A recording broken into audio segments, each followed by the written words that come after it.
Hi, welcome to Let's Talk About Mental Health. I'm Nels Closter. I'm an addiction psychiatrist working in Southern Vermont. And I'm Robert Stack. I'm a licensed alcohol and drug counselor, a licensed mental health counselor. Good evening. And just to remind people to send in questions to us. You can do that either through our Facebook or through our email account. And Facebook is at facebook.com/letstalkvt, or our email is questions@letstalkvt.com. And we've been, last week we had Skype, we had a guest. So we've been going back and forth between having people on the show, but we still want to get back to the idea that we're here to answer questions. We're here to help people. If anybody has any questions or comments, please send it to us. Call us up, email, whatever way you want it. Tell me on the street, whatever way it is. Really, I mean, the idea of the program was to be helpful, to be informative, and you know, allow people to talk about these issues. So yeah, because we could rattle on and on right. just about what we want to talk about, but for people who are watching, I think we'd like to hear what we'd you'd like to hear from us. Anyway, it makes the show more interesting, and I think it's just what our original idea was. So we have some questions tonight, and we'll start with the first one. Sure. My classmates use Adderall to study for exams. How helpful is this? Sure, right? Yeah. Yep. That looks like, I'm a doctor, I can read bad handwriting. Right. That's yeah. all right. I think it says that. Good. Yeah, no, this is pretty common. You hear about this with students, you know, some prescribed stimulants like Adderall or Ritalin, methylphenidate for ADHD, and then people using these as study aids. You know, one term that's been brought up too is calling this neuroenhancement, the idea that we could take a medication and then sort of improve our capacity. And so really common now, especially in colleges where there's, you know, say non-medical use of these medications. I mean, the idea is if it's prescribed, you've been diagnosed with ADHD and you prescribe this, you manage it appropriately, you take it every day in the morning and the same time, the same way every day, and that'd be considered medical use. And then non-medical use, we talk about this often with not just stimulants, but I mean opiate prescriptions as well. It's when somebody with the prescription is sharing it or, as I say, diverting it. And so college students are using this with the idea that actually it enables them to study more effectively. It allows them to stay up longer in order to sort of stretch out more hours of study time and then, in a way, perform better, have a competitive edge compared to their classmates. But, you know, one of the problems with, I mean, first of all, I should probably say that the use of stimulants for ADHD in a medical setting, there's some doubts that that's actually helpful. That when they look at people long term, what we're seeing is there might not be an improvement in academic performance. There might not be an improvement in employment, you know, after school, and even some evidence that at least in the teenage years, you might see even an increase in episodes of depression for people that are on these medications. And then being stimulants, you know, we're concerned about, you know, cardiac effects, that people have been known to have heart attacks from, you know, overdoses of stimulants. Right. So even in that case, when it's used appropriately, there's some questions about whether these things actually work. And then when you talk about the non-medical use, again, the jury is sort of out as to whether this increase in alertness and concentration actually leads to any kind of improvement in learning at all. And there's a whole bunch of sort of troublesome traits associated with this as well. So when you, first of all, I mean, there's the idea that everybody's doing this, and so if I don't do this, then I'm just going to be, you know, be out of it or left behind. But actually, the latest that I read is that maybe about 1 in 10 or less than 1 in 10, less than 10% of college students are actually using stimulants inappropriately or, you know, outside of being prescribed these things. And when you look at the students who are using these in a non-medical way, that what you find is they tend to be using other drugs more often than your average college students. They're more likely to be drinking and using other drugs. In addition to that, you'll see that they're more likely to skip classes or have, you know, a lower amount of classroom attendance. They tend to have a GPA or grade point average there's actually, you know, in the lower areas, rather than being sort of stellar students who are doing well, want to do better still, it tends to be students who are using these sort of make up for a deficit. Right, and from an addictions counselor standpoint, I mean, I'm just a little bit concerned about, the idea of using pills. Almost, this idea that, one thinks that G.E. Morgan, better life through chemicals or something. I don't know. We used to joke about DuPont, that. better life through chemistry. Whatever it was, yeah. And, even when, people were, I think about Lance Armstrong and Rodriguez, I mean, using pills to enhance performance, sort of, for these folks, it was deemed to be unfair and unsportsmanlike. It was against the regulation. It was against the rules. And, just this past weekend, two children in college died from using Molly's, ecstasy, a form of ecstasy. Yeah. And I guess, again, I know this sounds kind of silly, but the idea, like, let's take a pill to do this, or let's take a pill for study, and in some ways you can be sort of believe that it's almost benign. I can take this pill, I can take this other pill will help me with this. I was reading in the paper the other day, yesterday or something at the time, somebody was talking about doing a detox from their benzos, right, and worrying about their sleep and worrying about this. And it's like, I think a lot of people, they don't take taking pills serious enough. They don't understand. And I don't mean to be I mean, I understand, I struggle with it, but I just, that's the only thing I'm concerned about. I mean, it's one thing to say, I'm taking these pills to do better in school or something, get better grades, to stay competitive.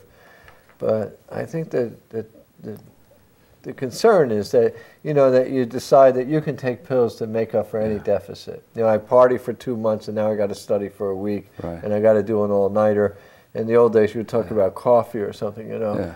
But the idea, well, no, what I'm going to do is I'm going to take these pills and take these pills. And we all know that if you try to learn a lot of material in a limited amount of time, you're not going to hold it for the long term. Right. And, so the idea of cramming has never been a very good idea. And two, in this case, it's the research is pointing to it not even being effective for that. Yeah. So it sounds like, and we talked about a times using these pills to sort of shortcut nature, if you will, or get an advantage or not sort of struggle with things that human beings are supposed to struggle with, that it comes down to the old advice that rather than take these stimulants, the thing to do is stop partying during the week at least, get up early, go to class, spend hours a day studying, do that throughout the semester, and that's what you need to do to perform better, not take stimulants around exam week. Exactly, and again, I've worked with, when I was at the hospital, I would work with somebody young that was did well in school, track star, whatever, and went good grades, and they just got in this habit of taking pills, and I know I've said this before. I worked with a client that was addicted to opiates, but didn't smoke cigarettes because they were bad for him, and I've always stumbled with that because it was sort of like he had this idea that smoking wasn't good. He's a jock, he's an athlete. I don't want to smoke cigarettes; it's not good for you. But at the same time, he ended up being addicted to opiates because he started taking different pills and got into heroin. And it didn't click somehow. You know what I mean? Like, there's something about our culture or something about his experience that taking pills to get high or whatever he was using them for was okay. It was sort of benign. It's some danger with this marriage of the pharmaceutical industry and medicine, that we've really pushed this idea, well, if it's prescribed, it must be safe. And that's far from true. All right. Yeah. Well, I don't know if that's helpful to you. Well, if we get some students to work harder throughout the semester, that'd be worthwhile. Yeah. And, all right. Ready? Got more. All right. I feel like we almost put this one at the bottom, but I feel like I lost my child to the drug world, and he's only 19. And, that's kind of sad. Yeah. I don't know total picture of what that means as far as, how much or what type of drugs. But, as a parent, when you feel like, they have to separate. I remember my daughter moving out of the house when she was 17, 18 years old, and it was like, all my dreams, all my assumptions about how her life was going to be or how it was going to, I realized that I didn't have that control. And her life was going to be her life, and she was going to lead it.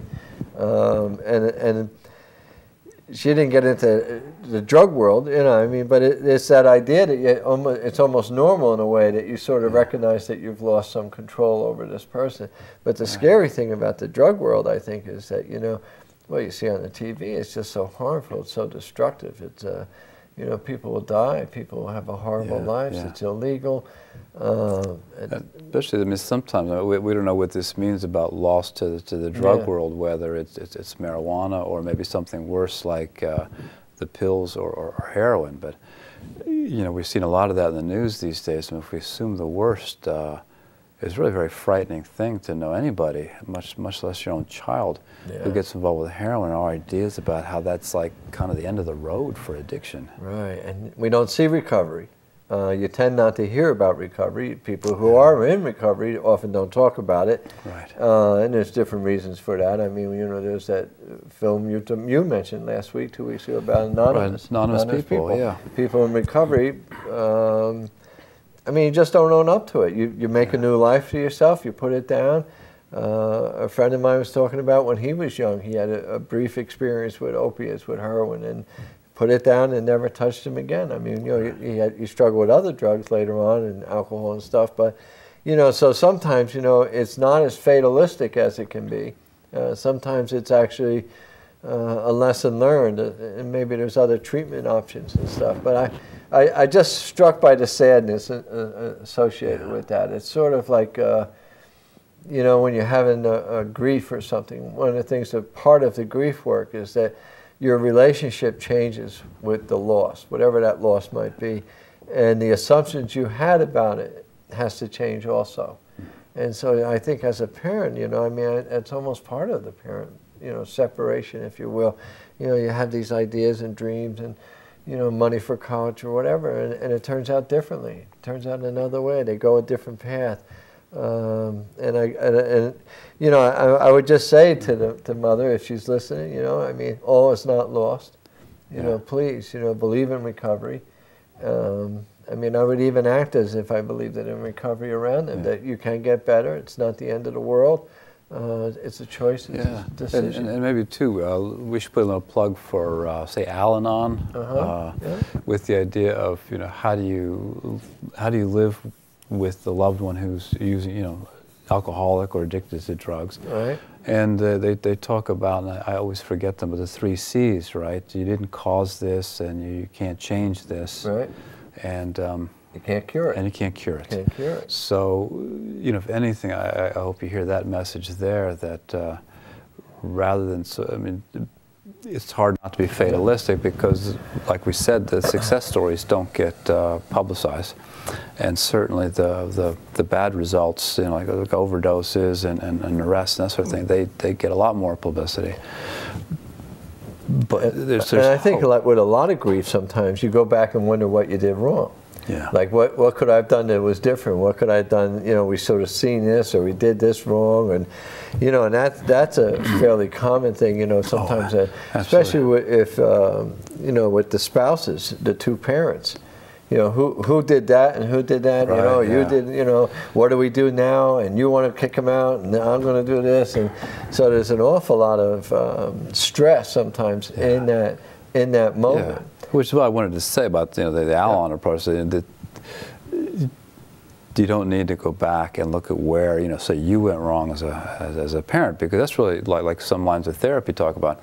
It's fruitless to look backwards and try to sort of figure out everything that happened then. And the most productive thing is probably to decide what to do from now forward. This issue is here. You're going to struggle with a child who's addicted, and you have to look forward. And probably going back to, well, this worked, but in some counseling once, I heard somebody talking to a couple, and they said, look, with the kids, you guys chose each other, and it's important in times when there's conflict around children that you do the best you can to be united in this, because otherwise you can be torn apart by children are adept at sort of putting a division between their parents, and especially in a situation like this, it's going to be really important that the parents are aligned with their approach, their boundaries, their responses to their child struggling with addiction. And though it may not seem like it, you know, I've talked to a lot of people over the 29 years I worked at the hospital, and though they've picked up drugs or alcohol, some of the lessons they learned as children and the knowledge of their love and their parents and experiences, you know, they're not gone. They're still part of them. Yeah. And you know, I've had the luck, if you will, or I've had the privilege of seeing sometimes that reawakened in someone. You know, like you know, I remember when you're working with people, sometimes they would say, you know, when he was 14, he was a lovely kid, you know, or right. he was 16, he was a lovely kid, or, you know, he's really different now. And yet, you know, sometimes I've been able to watch people get into recovery, and you can actually, once again, see that kid that was a good kid, see right. that girl that was a really nice person who was caring. And then you begin to start realizing that that other behavior was really more connected to the disease, the illness, if you will. And that underneath that, separate from that, is still that person that you love, that was that good person, that was a, you know, kind-hearted and generous. And I think moments of when you're feeling this overwhelming, you know, addiction, I think sometimes that's lost. That person is, you know, you think that person isn't there anymore. Right. Couldn't possibly be there because look at what they're doing, you know. And yet I've seen it reappear. I've seen it resurface, and one should not lose sight of that. That it is there. No, absolutely not. I mean, how many times have you heard this when meeting patients, often for the first time, when they say, "I wasn't raised like this." There you go. You know, this is not who I am, and this is taking control of me, and I want to get back to who I am. Because I think, just like most of us do, I mean, there's been these moments where I realize, wow, I'm like my parents. Right, I picked up some traits or some beliefs or attitudes, and you know, most of us kind of come around to that, to becoming the sort of person we were raised to be, or at least being aligned with the, you know, with strong values. So, this doesn't mean this is no longer a moral person, and hopefully you'll see that process coming here, that in recovery, this person will find themselves, and maybe find themselves to be a stronger person. Right. But the only thing I would also mention is that right now, the mother is probably ready, and when I used to do that talk about stages of change, the mother is probably ready for him to do something like take action, get into recovery, go to treatment, whatever, but he may not be. And that's the other thing that people don't recognize sometimes, is that, you know, from the outside looking in, it's like, oh my God, you know, stop now and, you know, get better, look what's happened to you, blah, blah, blah, blah. They're ready for change, they're ready for the recovery, but the person who's using may not be. I mean, they may still see using as the best thing. It makes them feel good, and they don't want to give it up. They may want to not be in trouble, but they still want to have the experience of using, the euphoric effect and the reduction of pain, physical, emotional, psycho. Spiritual. So, you know, I would caution the mother, in other words, they tend to sometimes, as you said, let them get into recovery. You get into recovery, there's a better chance that your loved one will get into recovery. I think that's fair to say, but you shouldn't assume that they're going to rush into recovery because you think it's the right thing for them. And just like so many things with, you know, child adolescent development, sometimes you can't do it for them. You have to sit back and let them do this and watch them do it. And it's going to be very hard to sort of determine where you help, where you maybe even come to the rescue, and where you have to just sort of step back and say, you know, we have to protect ourselves. You know, we still have the rest of our family, we still have our home, and to be, well, protective of sort of the core family and values and even, you know, possessions, I might say. Right.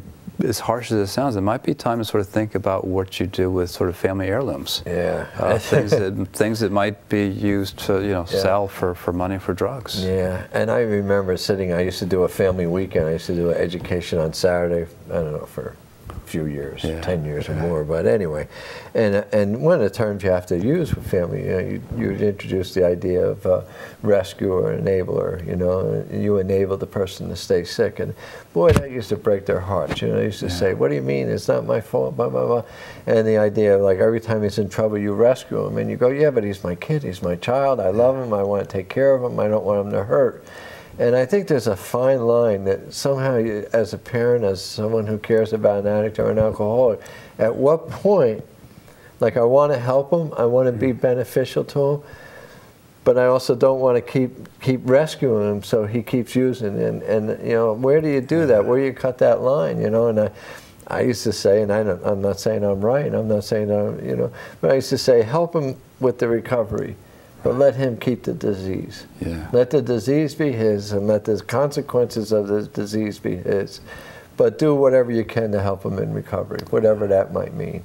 And see if you can make that distinction. Because I think it is, you know, it's kind of hard to hear sometimes that, you know, if someone blames you, you're feeling bad enough anyway about maybe parenting or whatever, you know, my son is, and then to have someone call you names, you know, I mean, that's not helpful. But the idea is to be mindful of it, you know, that if he's in this illness, you don't really want to help him stay there. You don't want to lessen the consequences, because you want to make sure the consequences are equal, or at least equal, to the euphoric effect. Yeah. Anyway, so I think it's a difficult time, and Al-Anon and counseling, family counseling, you know, would be a good idea. But you haven't lost your child. I guess I would say that. Yeah. You haven't lost your child. He's still your child. Let's work with the assumption that that good kid is still in there. Is still there. Yeah. Okay. All right. Okay. Yeah, this we read this one. It came in. It's okay. Why do I need a higher power? And this, I think, is somebody who's been exposed to AA and maybe didn't like AA. Yeah. Right? Well, yeah. And I just to give you a little background. I mean, it's. You know, when the co-founders, co-founder of AA, both of them, Dr. Bob and Bill Wilson, they were both sort of looking for a spiritual solution, and they found it, and they got sober, and they decided that this was the answer. And it was a combination of fellowship, you know, alcoholics helping each other, service work, reaching out to other alcoholics, and spiritual. And they decided that, at some level, the illness of alcoholism was physical. It was mental. It was a physical illness. It was a mental illness, a mental obsession. Yeah. But it was also a spiritual illness. Right. And the solution was there. And the reason this became sort of well known as higher power was that one of the co-founders, and this has been said before, that knowledge about your disease, that you're an alcoholic or a drug addict, is not enough to get you to stop. Mm-hmm. There's lots of alcoholics out there that say, I'm an alcoholic, give me a drink. Well, and how many times do we meet people who've been in treatment for a long time? Yeah. Oh, I could teach this stuff, which says that it's here, right. It's in the mind, right. But it's not made the move down to the heart or the motivation or actual action steps. And then willpower doesn't always work, because willpower says, you know, I'll stop, and I'm not going to use today, and you use before the day's over. Or you say, you know, I stopped using for a week or 2 weeks, and you go back and use again. And even penalties don't get people to stop. So you had this weird thing where your own best efforts are not enough. And that's where it gets really, you know, that's when people stop being sort of cocky about their illness. You know what I mean? Because when they try to stop, they find they can't stop. They learn they're not in control of it. They realize that they're not in control of it. And so AA uses this term where you admit that you're powerless over alcohol. And NA, Narcotics Anonymous, use you're powerless over your addiction. But people see that as a negative comment. It's actually to move away from hopelessness. Right. Because if you're a true alcoholic or a drug addict and you've tried to stop on your own and you've done willpower and you've done everything else and you realize you can't stop, that's a scary moment. Yeah. I mean, you might think all is lost. Yeah.